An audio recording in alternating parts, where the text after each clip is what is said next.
Ali adalah anak daripada Al-Habib Muhammad, yang mana Al-Habib Muhammad adalah mufti madhab Syafi'i di Makkah Al-Mukarramah.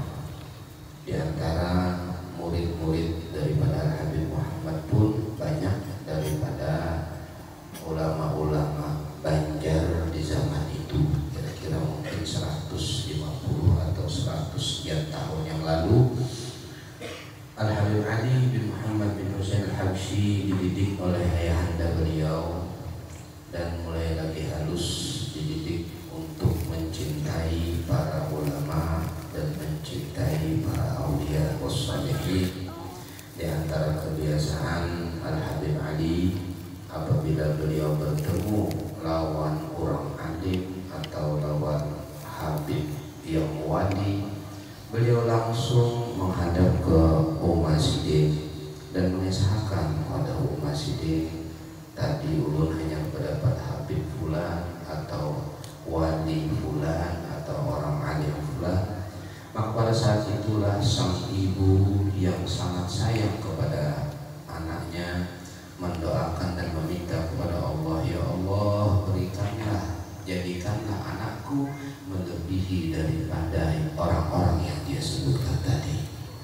Ini jelas bahwasanya kecintaan yang ada pada diri Habib Ali adalah didikan dari orang tua beliau, kemudian doa yang sangat mustajab yang dipanjatkan oleh seorang ibu kehadirat Allah Subhanahu wa taala untuk anak tercinta beliau radhiyallahu anhu wa ardhah. Al-Habib Ali bin Muhammad bin Husain Al-Habsyi mempunyai guru-guru yang banyak. Bahkan diriwayatkan ada guru ngaji Sidin itu orang dari alam barzakh, orang ada. Kemudian Al-Habib Ali bin Muhammad bin Husain Al-Habsyi disiun setelah menginjak umur remaja. Ayahanda beliau meminta kepada Al-Habib Ali untuk berangkat ke Makkah karena Abah Sidin sudah berdiam di Makkah. Lalu beliau merasa berat untuk berangkat karena harus berpisah dengan ibunda Sidin. Beliau mengadu kepada ibu beliau, tapi apa jawab daripada ibunda Sidin? Wahai anakku, memang berat berpisah antara aku dengan engkau, akan tetapi kita tidak boleh mengingkari, tidak boleh tidak patuh dengan perintah ayah engkau. Oleh karena itu, walaupun berat hatiku, tetap aku akan mengirim engkau ke Makkah Al-Mukarramah. Seorang wanita yang salehah, yang sangat taat kepada suami tercinta, walaupun dengan berat, akhirnya memberangkatkan anak beliau ke Makkah Al-Mukarramah. Al-Habib Ali berangkat ke Makkah melewati beberapa kota. Di antaranya beliau singgah di salah satu kota namanya Syi'r di Hadramaut. Maka disitulah terjadi suatu keajaiban yang luar biasa, di mana Habib Ali berdapat untuk pertama kalinya dengan guru besar beliau, yaitu Al-Habib Abu Bakar bin Abdullah Al-Attas. Waktu Habib Ali melihat itu, Sidin kadang-kadang guring. Jadi keingatan tarusan Habib Abu Bakar. Begitu indahnya wajah mulia Al-Habib Abu Bakar, begitu agungnya, begitu berwibawanya wajah seorang yang arif billah, sehingga akhirnya keesokan harinya Habib Ali kembali menemui guru beliau tersebut. Dan seterusnya hanya beberapa hari Habib Ali bertemu dengan Al-Habib Abu Bakar Al-Attas, dan menjadilah Al-Habib Abu Bakar itu guru rohaniyah, guru tarbiyah beliau yang sangat agung. Tatkala seorang guru sudah siap untuk menurunkan ilmunya, kemudian sang murid pun sudah siap untuk mendapatkan tuanan daripada gurunya, kadang lawas, kadang perlu waktu lawas. Hanya dalam beberapa hari menjadikan Al-Habib Ali seorang yang arif billah tatkala dia duduk dengan gurunya Al-Habib Abu Bakar bin Abdullah Al-Attas. Dalam hal ini Al-Habib Ali menyebutkan dalam qasidahnya, wa min qutbil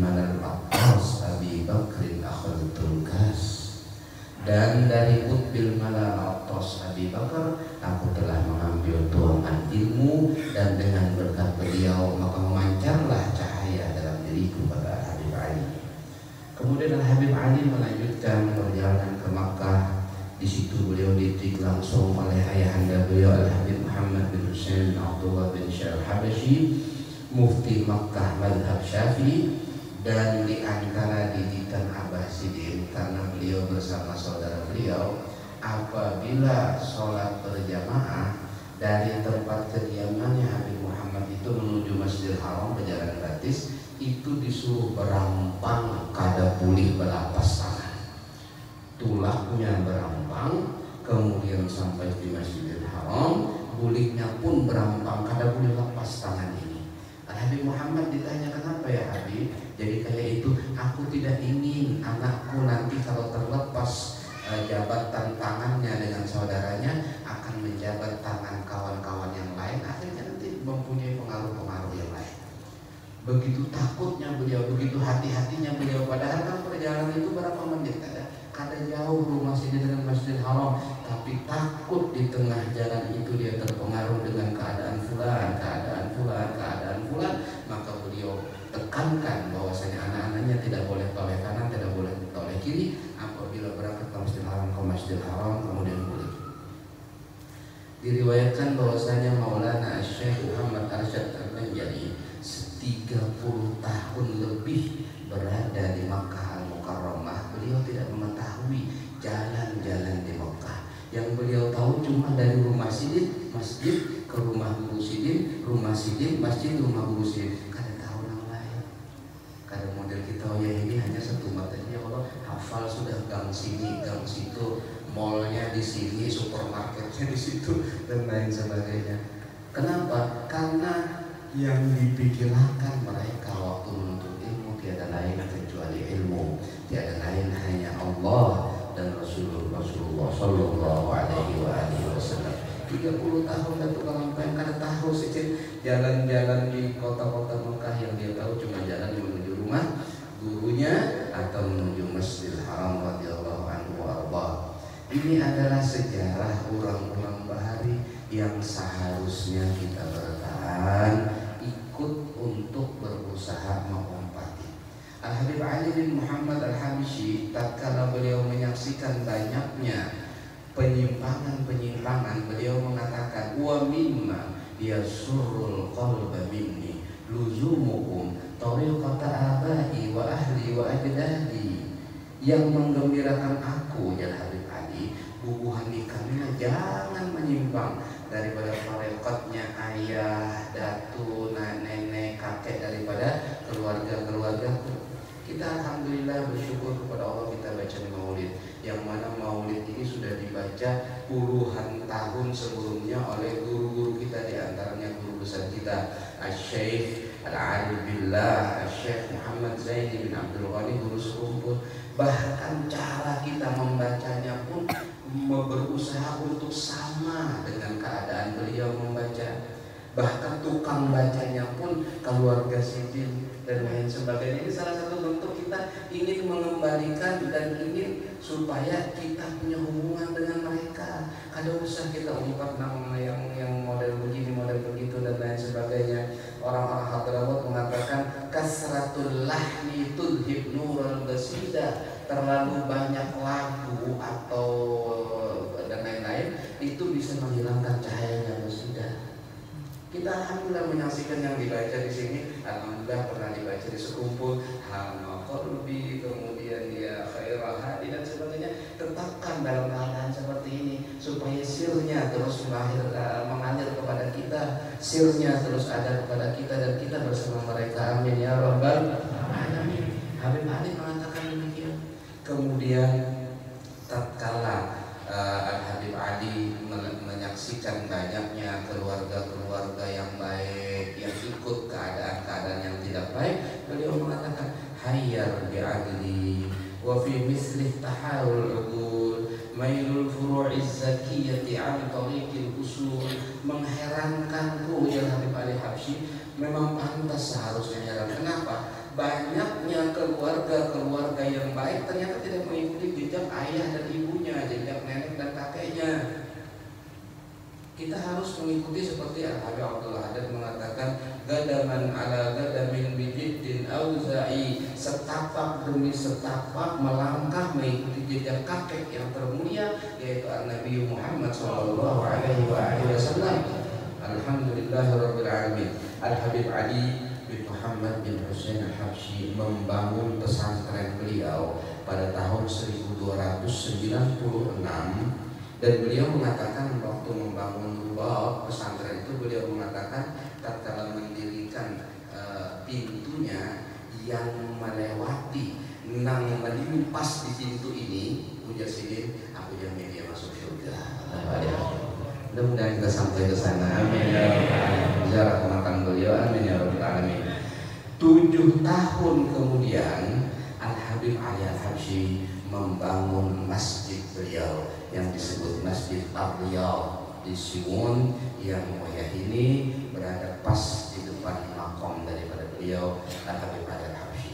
300 tahun sebelumnya ada seorang ulama besar, Al-Waliyus Saleh, yang bernama Syekh Umar Bah Makhramah. 300 tahun sebelum Al-Habib Ali Al-Habsyi, dia mengarang beberapa kasidah syair, dan di antara syair-syairnya dia mengatakan maknanya begini, enak ujar sidin, di daerahku ini di Siwon akan muncul seorang wali besar yang sifatnya demikian, perawakannya kayak ini, orangnya kayak ini, dia akan mengarang maulid yang maulidnya akan sampai ke Mandura.